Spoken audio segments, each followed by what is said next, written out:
This is Miss B Reads to You, where I read from a selection of the classics. Don't forget to like and subscribe in order to hear more. Chapter 3. Not all that Mrs. Bennet, however, with the assistance of her 5 daughters, could ask on the subject was sufficient to draw from her husband any satisfactory description of Mr. Bingley. They attacked him in various ways, with barefaced questions, ingenious suppositions, and distant surmises, but he eluded the skill of them all, and they were at last obliged to accept the second-hand intelligence of their neighbour, Lady Lucas. Her report was highly favourable. Sir William had been delighted with him. He was quite young, wonderfully handsome, extremely agreeable, and to crown the whole, he meant to be at the next assembly with a large party. Nothing could be more delightful. To be fond of dancing was a certain step towards falling in love, and very lively hopes of Mr. Bingley's heart were entertained. "If I can but see one of my daughters happily settled at Netherfield," said Mrs. Bennet to her husband, "and all the others equally well married, I shall have nothing to wish for." In a few days Mr. Bingley returned Mr. Bennet's visit, and sat about 10 minutes with him in his library. He had entertained hopes of being admitted to a sight of the young ladies, of whose beauty he had heard much, but he saw only their father. The ladies were somewhat more fortunate, for they had the advantage of ascertaining from an upper window that he wore a blue cloak and rode a black horse. An invitation to dinner was soon afterwards dispatched, and already had Mrs. Bennet planned the courses that were to do credit to her housekeeping, when an answer arrived which deferred it all. Mr. Bingley was obliged to be in town the following day, and consequently unable to accept the honour of their invitation, and etc. Mrs. Bennet was quite disconcerted. She could not imagine what business he could have in town so soon after his arrival in Hertfordshire, and she began to fear that he might be always flying about from one place to another, and never settled at Netherfield as he ought to be. Lady Lucas quieted her fears a little by stating the idea of his being gone to London only to get a large party for the ball, and a report soon followed that Mr. Bingley was to bring 12 ladies and 7 gentlemen with him to the assembly. The girls grieved over such a number of ladies, but were comforted the day before the ball by hearing that instead of 12 he had brought only 6 with him from London, his 5 sisters and a cousin. When the party entered the assembly room, it consisted of only 5 altogether: Mr. Bingley, his 2 sisters, the husband of the eldest, and another young man. Mr. Bingley was good-looking and gentlemanlike. He had a pleasant countenance and an easy, unaffected manners.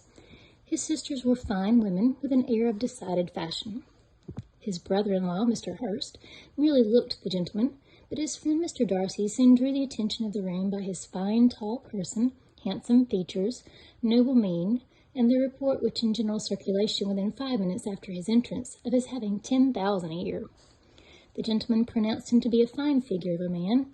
The ladies declared he was much handsomer than Mr. Bingley, and he was looked at with great admiration for about half the evening, till his manners gave a disgust which turned the tide of his popularity, for he was discovered to be proud, to be above his company, and above being pleased, and not all his large estate in Derbyshire could then save him from having a most forbidding, disagreeable countenance, and being unworthy to be compared with his friend. Mr. Bingley had soon made himself acquainted with all the principal people in the room. He was lively and unreserved, danced every dance, was angry that the ball closed so early, and talked of giving one himself at Netherfield. Such amiable qualities must speak for themselves. What a contrast between him and his friend! Mr. Darcy danced only once with Mrs. Hurst, and once with Miss Bingley, declined being introduced to any other lady, and spent the rest of the evening in walking about the room, speaking occasionally to one of his own party. His character was decided. He was proud, the proudest, most disagreeable man in the world, and everybody hoped that he would never come there again. Amongst the most violent against him was Mrs. Bennet, whose dislike of his general behaviour was sharpened into particular resentment by his having slighted one of her daughters. Elizabeth Bennet had been obliged, by the scarcity of gentlemen, to sit down for 2 dances, and during part of that time Mr. Darcy had been standing near enough for her to overhear a conversation between him and Mr. Bingley, who came from the dance for a few minutes to press his friend to join it. "Come, Darcy," said he, "I must have you dance. I hate to see you standing about by yourself in this stupid manner. You had much better dance." "I certainly shall not.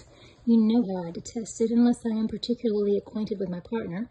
At such an assembly as this it would be insupportable. Your sisters are engaged, and there is not another woman in the room whom it would not be a punishment for me to stand up with." "I would not be so fastidious as you are," cried Mr. Bingley, "for a kingdom. Upon my honour, I never met with so many pleasant girls in my life as I have this evening, and there are several of them you see uncommonly pretty." "You are dancing with the only handsome girl in the room," said Mr. Darcy, looking at the eldest Miss Bennet. "Oh, she is the most beautiful creature I have ever beheld. But there is one of her sisters sitting down just behind you, who is very pretty, and I dare say very agreeable. Do let me ask my partner to introduce you." "Which do you mean?" And turning round, he looked for a moment at Elizabeth, till catching her eye, he withdrew his own and coldly said, "She is tolerable, but not handsome enough to tempt me, and I am in no humour at present to give consequence to young ladies who are slighted by other men. You had better return to your partner and enjoy her smiles, for you are wasting your time with me." Mr. Bingley followed his advice. Mr. Darcy walked off, and Elizabeth remained with no very cordial feelings toward him. She told the story, however, with great spirit among her friends, for she had a lively, playful disposition which delighted in anything ridiculous. The evening altogether passed off pleasantly to the whole family. Mrs. Bennet had seen her eldest daughter much admired by the Netherfield party. Mr. Bingley had danced with her twice, and she had been distinguished by his sisters. Jane was as much gratified by this as her mother could be, though in a quieter way. Elizabeth felt Jane's pleasure. Mary had heard herself mentioned to Miss Bingley as the most accomplished girl in the neighbourhood, and Catherine and Lydia had been fortunate enough to be never without partners, which was all that they had yet learnt to care for it of all. They returned, therefore, in good spirits to Longbourn, the village where they lived, and of which they were the principal inhabitants. They found Mr. Bennet still up. With a book he was regardless of time, and on the present occasion he had a good deal of curiosity as to the event of an evening which had raised such splendid expectations. He had rather hoped that all his wife's views on the stranger would be disappointed, but he soon found that he had a very different story to hear. "Oh, my dear Mr. Bennet," as she entered the room, "we have had a most delightful evening, a most excellent ball. I wish you had been there. Jane was so admired, nothing could be like it. Everybody said how well she looked, and Mr. Bingley thought her quite beautiful and danced with her twice. Only think of that, my dear, he actually danced with her twice, and she was the only creature in the room that he asked a second time. First of all, he asked Miss Lucas. I was so vexed to see him stand up with her, but, however, he did not admire her at all. Indeed, nobody can, you know, and he seemed quite struck with Jane as she was going down the dance.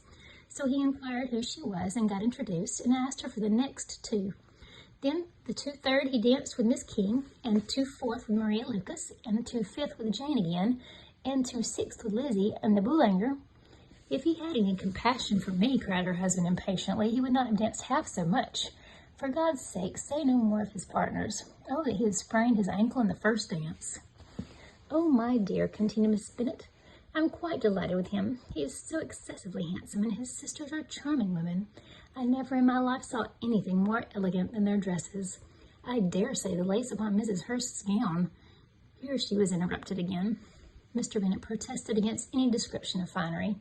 She was therefore obliged to seek another branch of the subject, and related, with much bitterness of spirits and some exaggeration, the shocking rudeness of Mr. Darcy. But I can assure you, she added, that Lizzie does not lose much by not suiting his fancy, for he is a most disagreeable, horrid man, not at all worth pleasing, so high and so conceited that there was no enduring him. He walked here and he walked there, fancying himself so very great, not handsome enough to dance with. I wish you had been there, my dear, to have given him one of your set-downs. I quite detest the man.